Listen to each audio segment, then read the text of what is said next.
আমাদের একটা প্রতিবেশী দেশ আছে, আমরা আমাদের দেশ নিয়ে যত ভাবি তারা তার চেয়ে বেশি ভাবে। কথা বুঝতেছেন না? আরো ভেঙে বলতে হবে।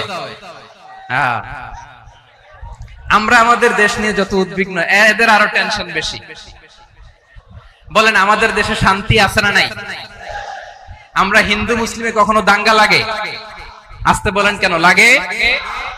ওদের পূজা পার্বণে আমাদের মাদ্রাসার ছেলেরা যে পাহারা দেয়, চিল্লায় বলেন ঠিক কিনা?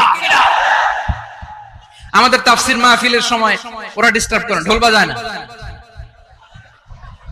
ওদের পূজা পার্বণের সময় আমাদের তাফসির মাহফিলের ডেট হলে আমরা চেঞ্জ করে দেই।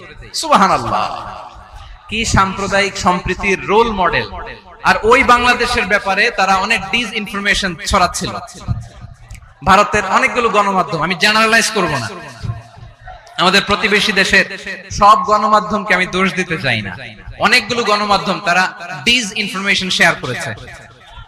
ডিসইনফরমেশন আর মিস ইনফরমেশনের পার্থক্য আছে। মিস ইনফরমেশন না জেনে ভুল বুঝে একটা মিথ্যা বা ভুল তথ্য ছড়িয়ে দেয়া, এটার ক্ষমা আছে, এটার কি আছে। আর ডিসইনফরমেশন মানে ইচ্ছা করে, প্ল্যান করে, ম্যাপ করে, ছক এঁকে মিথ্যা, গুজব, রটনা সোশ্যাল মিডিয়ায় ছড়ানো, এটার ক্ষমা আছে? আওয়াজ করে বলেন, ক্ষমা আছে? ভারতের কিছু গণমাধ্যম তাই করেছে, আমরা ব্যথিত হয়েছি, আমাদের হৃদয়ে রক্তক্ষরণ হয়েছে। আমাদের প্রতিবেশী দেশকে বলতে চাই, আমাদের দেশ নিয়ে আপনাদের ভাবার দরকার নাই, নিজের চরকায় তেল দেন, নিজের দেশ নিয়ে ভাবেন।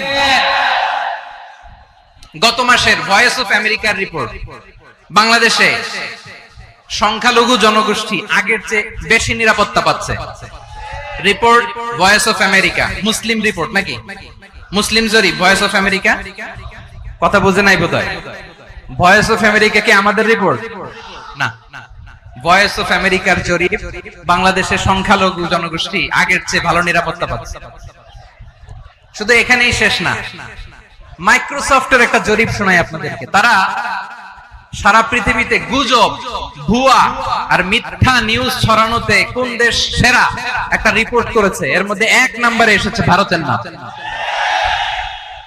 মাইক্রোসফট তো মুসলমানরা চালায় না? কথা বুঝে নাই বোধহয়। প্রতিবেশী দেশকে বলবো, আপনারা নিজের চরকায় তেল দেন, আপনারাও শান্তিতে থাকেন, আমাদেরকেও শান্তিতে থাকতে দেন। সব চেঞ্জ করা যায়, প্রতিবেশী চেঞ্জ করা যায় না। আমাদের ল্যান্ড তাদের ল্যান্ড, পাশাপাশি। আমরা চাই তারাও সুখে থাক, আমরাও সুখে থাকি, ঠিক কিনা? কিন্তু প্রতিবেশী হলে বন্ধুত্বপূর্ণ আচরণ করতে হয়।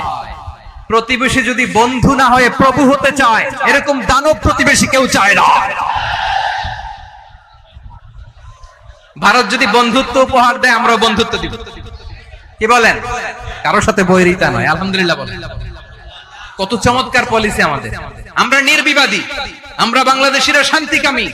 We are proud of that. এজন্য আমরা গর্ববোধ করি। আমাদের পররাষ্ট্রনীতি সবার সাথে বন্ধুত্ব, কারোর সাথে শত্রুতা নয়।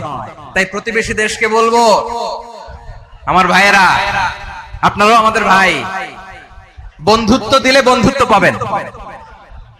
বন্ধুত্ব ইজ ওয়েলকাম, দাদাগিরি নয়।